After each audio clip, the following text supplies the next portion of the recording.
Good morning everyone, কেমন আছো সবাই? আজ আমি যাচ্ছি মায়ের কাছে। ও তো ডিউটি যাওয়ার পথে আমাকে দিয়ে আসে। আরে দেখো, সাথে করে আমি নিয়ে যাচ্ছি এক ব্যাগ শাড়ি।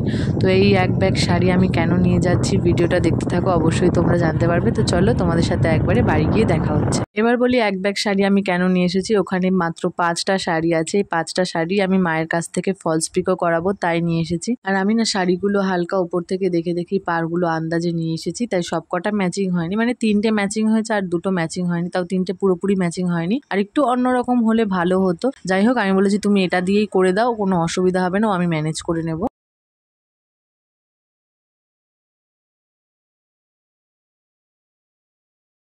বললাম এখন আমাকে এই 2টো শাড়ি করে দাও, আর বাদ বাকি 3টে থাক, ও আমি পরে এসে একদিন নিয়ে যাব।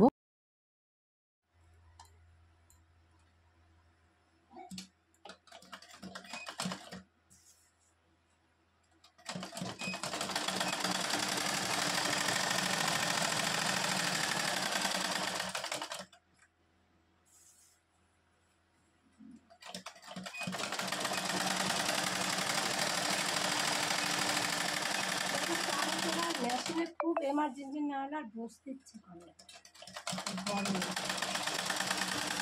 এদিকে মা তো মেশিনে একটা দিক পাটা লাগিয়ে নিল, আর আমি চলে এসেছি রান্নাঘরে। এখানে আমাদের 3 জনের জন্য বানাবো আম পান্না। হ্যাঁ,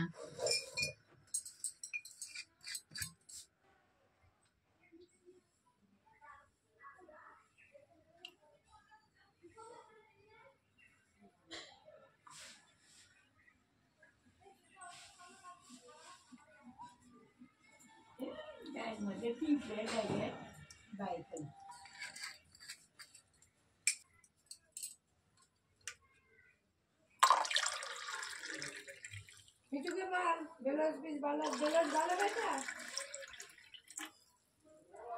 কোন করে না, যদি না বানায় তাহলে সেইভাবে কাটবো।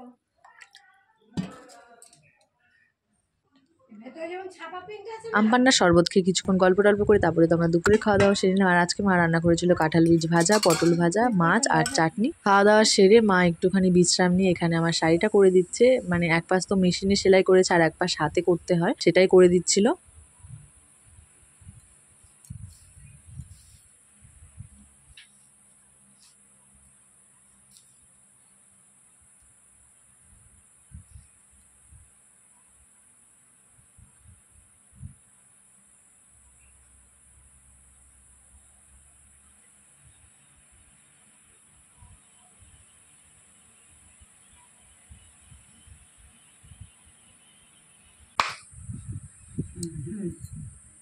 যাই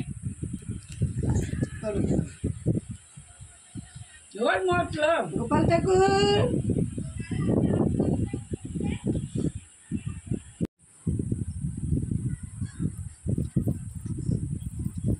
এই দিয়ে উঠবো ছবি।